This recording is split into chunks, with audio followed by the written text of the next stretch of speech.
está en la casa, encuéntrala. Si vives en Menifee, California, y esta noche llaman a tu puerta, no abras.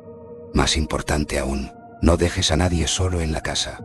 Coge tu teléfono, llama a la policía y quédate junto a los demás. Estoy escribiendo esto desde la sala de interrogatorios de una comisaría como advertencia. Para que lo que me pasó anoche no os pase a vosotros esta noche. Vivo solo en las afueras, en un barrio agradable. De esos donde los niños juegan en la calle y los padres hacen trabajos en el jardín cuando llegas a casa con el coche. Así empezó exactamente la noche de ayer. Mi novia y yo entramos en el camino de entrada y bajamos del coche. Saludamos a los niños y charlamos amablemente con la señora Rupp, la vecina de al lado. Ese era el tipo de vida que siempre había imaginado. Y con 20 años, no podía creer que ya me hubiera pasado. Entramos en casa y empezamos nuestra rutina nocturna. Preparamos la cena. Nos encanta cocinar juntos. Hay una sincronía entre nosotros que simplemente funciona. Cenamos. Vimos un poco la tele abajo. Una noche normal. Cuando llegó la hora, subimos. Ella empezó su rutina nocturna de siempre en el baño, y yo me tumbé en la cama, leyendo pen pal por 20ª vez.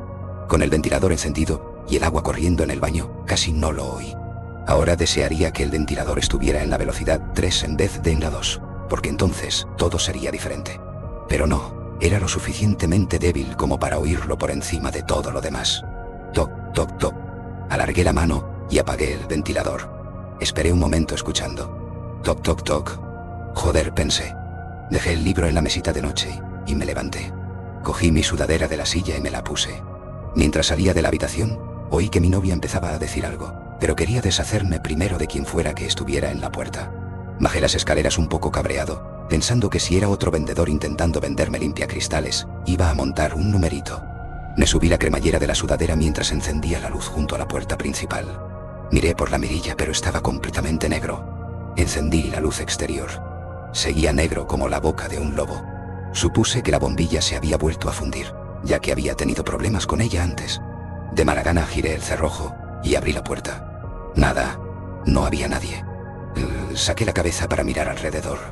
El jardín y el camino de entrada estaban vacíos. Mirando hacia atrás, cometí tantos errores horribles salí al felpudo. Las calles estaban vacías y en silencio, salvo por el zumbido de las farolas. Resoplé y supuse que eran los niños intentando gastarme una broma. Me di la vuelta y volví a entrar. Después de volver a cerrar la puerta con llave y dirigirme de nuevo hacia las escaleras, empecé a tener una sensación extraña. Algo no me terminaba de cuadrar en el estómago y sabía que solo una cosa lo calmaría. Comida. Recorrí el pasillo hasta la cocina y encendí la luz. Abrí la nevera y empecé a revisar los estantes buscando algo rápido y fácil de comer. Me decidí por una de esas barritas de oblea con mantequilla de cacahuete y chocolate que se pueden comprar en las tiendas de $1. Las guardo en la nevera para que no se me derritan en la mano cuando las como. Rasgué el envoltorio de plástico y mientras daba el primer bocado, noté algo raro por el rabillo del ojo. La ventana encima del fregadero estaba abierta. Nunca había abierto esa ventana en todo el tiempo que llevaba viviendo allí. Intenté recordar cuándo podría haber pasado, y entonces recordé que ella había dicho que tenía mucho calor mientras lavaba los platos. Debía de haberla abierto para refrescarse. Me acerqué y la cerré, y por fin volví a subir. Entré de nuevo en el dormitorio y el agua seguía corriendo. Me dirigí a la puerta del baño. ¿Decías algo antes? Empecé a decir, pero me detuve. El baño estaba vacío. El agua seguía saliendo del grifo, con vapor subiendo y pegándose al espejo. Cerré el grifo y me di la vuelta para revisar la habitación. Ella no estaba. ¿Amanda? Llamé. No hubo respuesta. Fui al armario empotrado. Nada, nada. Empecé a salir de la habitación, pero algo volvió a llamar mi atención. Miré hacia mi mesita de noche y encima de mi libro había un trozo de papel. Estaba doblado por la mitad y colocado como una pequeña tienda de campaña. Lo cogí. Lo primero que vi obviamente fue la sangre. Había una huella dactilar ensangrentada en la esquina del papel. Mi corazón empezó a latir con fuerza. Por fin, mi cerebro permitió que mis ojos se posaran en lo que decía, e incluso ahora desearía no haberlo hecho. Está en la casa, encuéntrala. Leí esas 6 palabras una y otra vez. Miré alrededor de la habitación otra vez, con la esperanza de ver a Amanda escondida en un rincón, riéndose como si hubiera hecho la mejor broma del mundo. Pero la habitación estaba vacía. Caminé por la habitación, mirando detrás de las sillas, dentro de la ducha, dentro del armario. Miré la cama y me sentí como un niño de 6 años cuando me arrodillé lentamente para mirar debajo. Al parecer mis manos se habían puesto sudorosas porque resbalaban un poco contra el suelo de madera. Me incliné y levanté la falda de la cama. Nada. Solo un par de pelusas y un par de zapatos viejos que llevo tiempo queriendo tirar. Me levanté y empecé a ponerme nervioso. Mi mente no sabía si esto era una broma o si tenía que estar aterrado. «Amanda», grité. «Esto ya no tiene gracia. Sal de una vez». Silencio. «Mira, estoy realmente asustado, así que para allá». Salí al pasillo de arriba y revisé rápidamente todas las habitaciones. La habitación de invitados. Vacía. La sala de ejercicio. Vacía. El otro baño de arriba. Vacío. Bajé corriendo y miré por todas partes allí también. Era como si simplemente hubiera desaparecido, y lo único que quedaba era esta nota. Supuse que lo único que quedaba por hacer era llamar a la policía. Subí corriendo de nuevo y entré en el dormitorio. El grifo del baño debía de tener una fuga, porque, al entrar, empecé a oír débiles gotas de agua. Fui a la cómoda para coger mi teléfono, pero no estaba allí. Tampoco estaban mis llaves, ni mi cartera. Me giré y miré en mesita de noche. Tampoco estaban. Agarré los vaqueros que había llevado ese día. Ahora llevaba pantalones de chándal y revisé los bolsillos. Vacíos. Tiré los vaqueros al suelo con rabia. Me quedé allí un momento sin saber qué hacer. Gota, gota, gota. Entré furioso en el baño y giré el grifo. Gota, gota. Golpeé el grifo enfadado, pero entonces me quedé paralizado. No había agua en el lavabo, y las gotas sonaban más lejos. Salí lentamente del baño y volví al dormitorio. Gota, gota. Me moví intentando determinar de dónde venía. A medida que me acercaba a la cama se oía más fuerte. Una vez más, me arrodillé lentamente y me incliné junto a la cama. Mi mano se acercó despacio a la falda de la cama y la levantó. Por cada gota, mi corazón latía 50 veces. Bajé la cabeza y miré debajo de la cama. Y entonces lo vi. Un pequeño charco rojo a un pie delante de mí, con más gotas cayendo desde arriba. Me puse de pie de un salto y tiré las sábanas de la cama.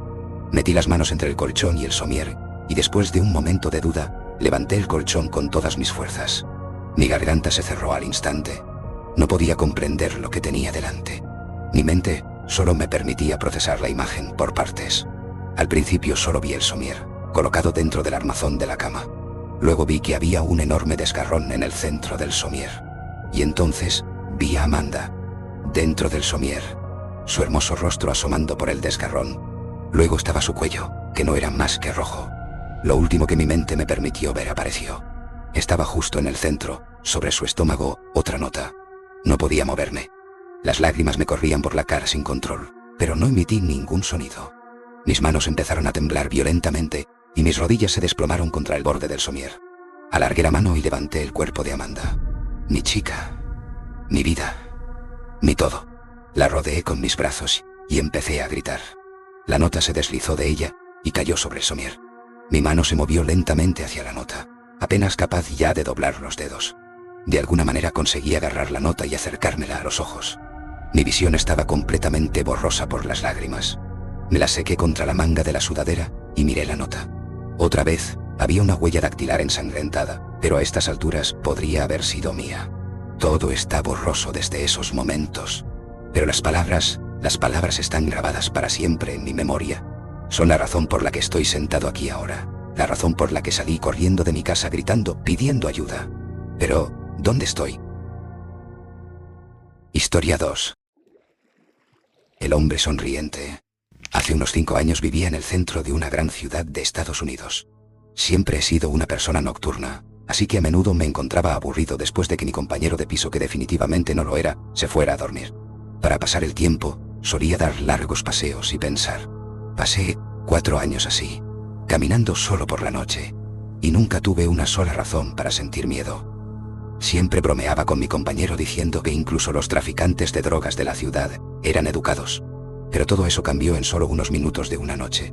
Era un miércoles, entre la 1 y las 2 de la madrugada, y caminaba cerca de un parque patrullado por la policía, bastante lejos de mi apartamento. Era una noche tranquila, incluso para ser entre semana, con muy poco tráfico y casi nadie andando por la calle. El parque, como casi todas las noches, estaba completamente vacío. Iré por una calle secundaria corta para volver a mi apartamento, cuando lo vi por primera vez. Al final de la calle, de mi lado, estaba la silueta de un hombre bailando. Era un baile extraño, parecido a un vals, pero pero terminaba cada cuadro con un paso extraño hacia adelante. Supongo que se podría decir que estaba bailando mientras caminaba y se dirigía directamente hacia mí. Pensando que probablemente estaba borracho, me pegué todo lo que pude al borde de la carretera para dejarle la mayor parte de la acera y que pudiera pasar. Cuanto más se acercaba, más me daba cuenta de lo grácilmente que se movía. Era muy alto y desgarbado, y llevaba un traje viejo. Siguió bailando cada vez más cerca, hasta que pude distinguir su cara. Tenía los ojos muy abiertos y desquiciados, la cabeza ligeramente echada hacia atrás, mirando al cielo. Su boca formaba una sonrisa exagerada y dolorosa, como de dibujo animado. Entre los ojos y la sonrisa, decidí cruzar la calle antes de que se acercara más. Aparté la mirada de él para cruzar la calle vacía. Cuando llegué al otro lado, miré hacia atrás y me quedé paralizado. Había dejado de bailar y estaba de pie con un pie en la calzada, perfectamente paralelo a mí. Me miraba de frente, pero seguía mirando hacia el cielo. Con esa sonrisa todavía muy amplia en los labios, me sentí completamente inquieto. Empecé a caminar de nuevo, pero sin quitarle los ojos de encima. Él no se movió. Una vez que puse media manzana de distancia entre nosotros, aparté la mirada un momento para vigilar la acera que tenía delante. La calle y la acera estaban completamente vacías. Aún inquieto, miré hacia atrás, hacia donde él había estado, y vi que había desaparecido. Por un brevísimo instante sentí alivio, hasta que lo noté. Había cruzado la calle y ahora estaba ligeramente agachado. No podía estar seguro por la distancia y las sombras, pero estaba convencido de que me estaba mirando. Solo había apartado la vista de él durante 10 segundos como mucho, así que estaba claro que se había movido muy rápido. Estaba tan impactado que me quedé allí parado un buen rato, mirándolo. Y entonces empezó a moverse hacia mí otra vez.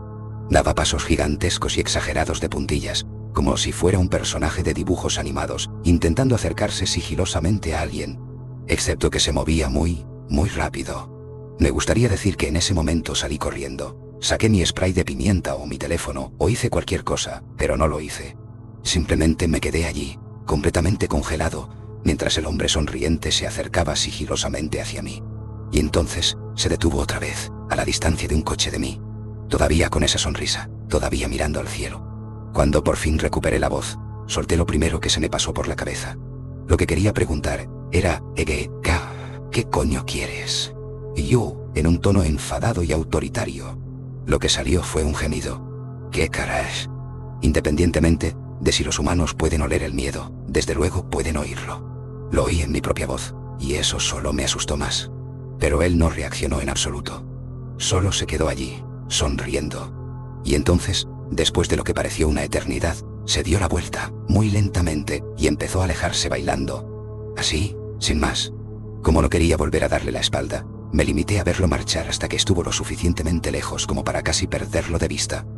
Y entonces me di cuenta de algo. Ya no se alejaba, ni estaba bailando. Observé horrorizado cómo la forma distante de él se hacía cada vez más grande. Venía de vuelta hacia mí, y esta vez corría. Yo también corrí. Corrí hasta que salí de la calle secundaria y volví a una calle mejor iluminada con algo de tráfico. Cuando miré hacia atrás, ya no estaba por ninguna parte. El resto del camino a casa lo hice mirando constantemente por encima del hombro, esperando siempre ver su estúpida sonrisa, pero nunca apareció. Viví en esa ciudad 6 meses más después de esa noche, y nunca volví a salir a dar otro paseo. Había algo en su cara que siempre me perseguía. No parecía borracho, no parecía drogado. Parecía completamente y totalmente loco. Y eso es algo muy, muy aterrador de ver. Historia 3.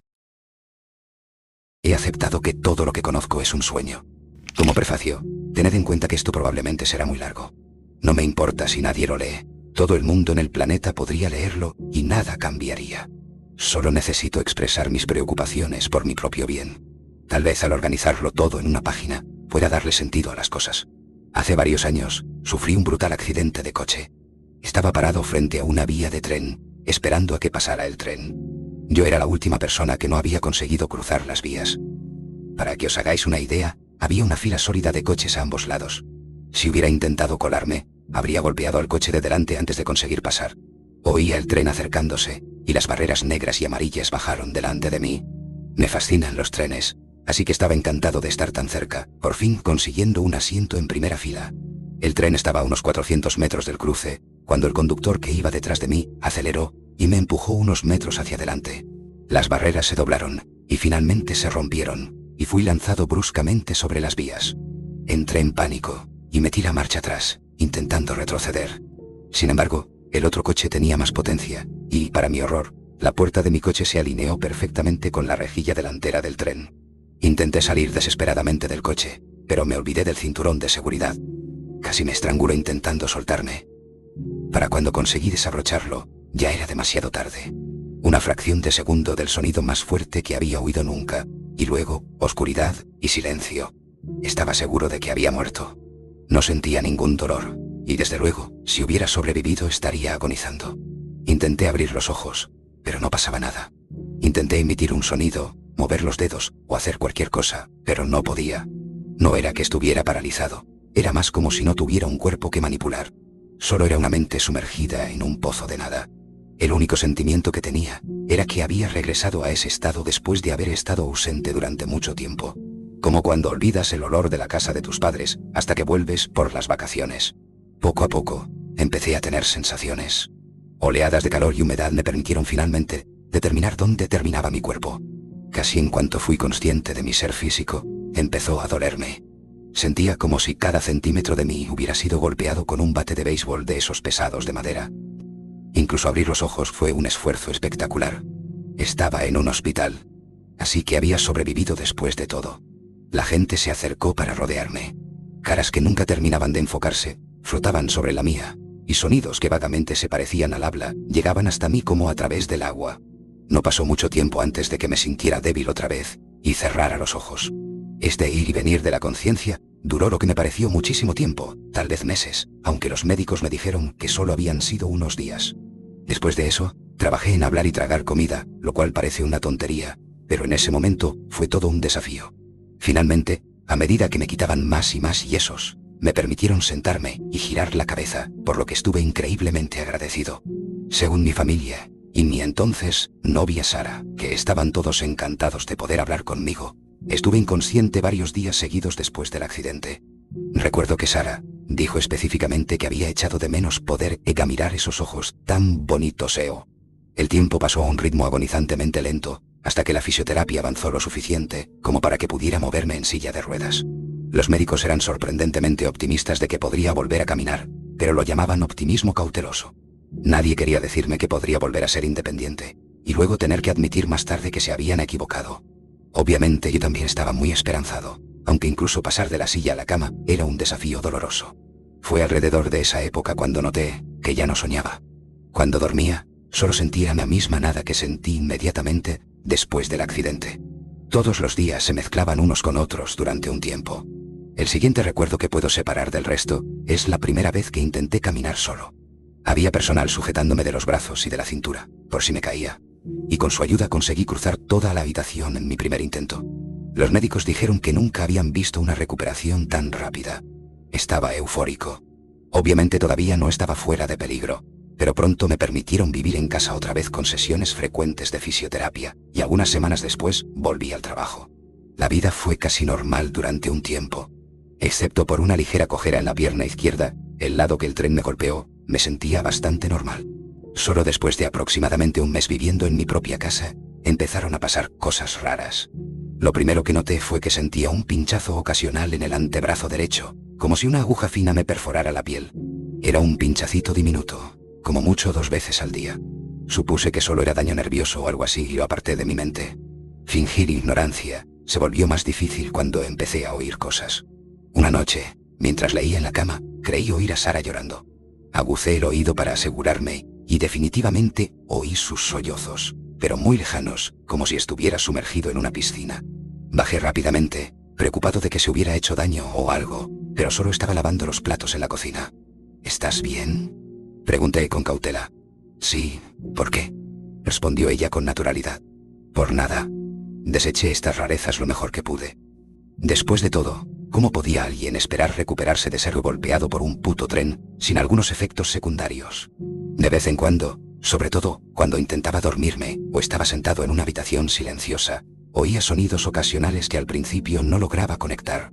Poco a poco determiné que eran sonidos de hospital, camillas rodando por suelos de baldosas, pitidos de máquinas, conversaciones rápidas entre enfermeras y médicos. Aunque suponía que cualquiera que hubiera sufrido tanto trauma como yo experimentaría algún grado de lo que yo estaba viviendo, decidí mencionárselo a mi médico. Me dijo que era perfectamente normal para alguien en mis circunstancias y que podía recetarme un somnífero si lo consideraba necesario. Le dije que no era para tanto, solo me alegraba de que un médico pudiera explicar mis síntomas. Las extrañas visiones de lo que parecía mi pasado solo aumentaron en frecuencia. Cuando dormía, por fin volvía a soñar, pero siempre era lo mismo. Si veía algo, era una habitación de hospital. A veces había otras personas en la habitación y a veces estaba solo con las máquinas. Hubo una noche en particular en la que el sueño fue más vívido y envolvente de lo habitual. Abrí los ojos con cansancio y vi a Sara dormida en la silla junto a mi cama de hospital. «¿Sara?», grazné. Ella se despertó sobresaltada. Henry se apresuró a mi lado y me agarró la mano. En ese momento me di cuenta de que estaba soñando. La miré directamente a los ojos. «Ahora mismo estoy dormido». Ella pareció preocupada. «No, Henry. Por fin estás despierto». «Estoy aquí. Ha pasado tanto tiempo». «Claro que dirías eso. Eres parte de mi sueño», sonreí, divertido. «Probablemente me despertaré en cualquier momento». Pero mientras hablaba, el dolor familiar me alcanzó de golpe. Prácticamente me dejó sin aliento. «Henry, no, su angustia era evidente ahora. No sé de qué estás hablando. Quédate conmigo, Henry. Quédate despierto. Mírame». Negué con la cabeza con obstinación y cerré los ojos. Cuando los abrí, estaba de vuelta en mi propia cama. Eran alrededor de las 3 de la mañana. Me quedé despierto, pensando en lo que acababa de ver. Creí oír a Sara llorando otra vez, aunque podía verla durmiendo a mi lado. Cuando Sara por fin se despertó, se giró y me pasó un brazo por el pecho. «Buenos días», grandullón sonrió con voz somnolienta. «Si ahora mismo estuviera dormido, ¿me lo dirías?», pregunté. «¿Qué?». Se rió. «Eso es un tema bastante heavy para soltárselo a una persona con sueño. Solo sígueme la corriente. Si ahora mismo estuviera dormido, soñando, ya sabes, ¿me lo dirías?». «Bueno, yo me siento bastante real», señaló, tocándose diferentes partes del cuerpo. «¿Crees que no soy real?». «Claro que no», dije. Nos preparamos para el día. Sin embargo, no podía dejar de pensar en mi sueño. Noté que cuando me esforzaba mucho en desconectar en el trabajo y escuchaba con suficiente atención, podía oír los sonidos del hospital con más claridad. Naturalmente, me preocupaba esto. Esa noche me acosté temprano y, tal como pensaba, fui transportado inmediatamente a la cama del hospital. Sentí las sábanas finas bajo mis dedos. Abrí los ojos y Sara estaba leyendo un libro en la misma silla de antes. Me limité a mirarla durante mucho tiempo, intentando discernir si era real. Ciertamente, parecía real. Pasaba las páginas con el mismo floreo de siempre y mordía una de las patillas de sus gafas de leer. Finalmente levantó la vista y se encontró con mis ojos. «¿Estás despierto otra vez?», exclamó. «Victoria. Paul. Está despierto». Mis padres entraron en la habitación momentos después, con cara de emoción. Hablé con ellos durante mucho tiempo. Por supuesto, mis padres también negaron que estuviera dormido, pero ese tema pasó rápido. En cambio, hablamos de mi condición. Había estado en coma durante casi 3 meses con poca respuesta. Habían estado perdiendo lentamente la esperanza de mi recuperación, hasta que mi cerebro mostró signos de actividad. Desde entonces me habían visitado con frecuencia, con la esperanza de que me despertara. Parecía una historia bastante convincente. Después de muchas horas de conversación, tuve que parar. Estaba legítimamente cansado. Por supuesto, todos lo entendieron y me volví a dormir.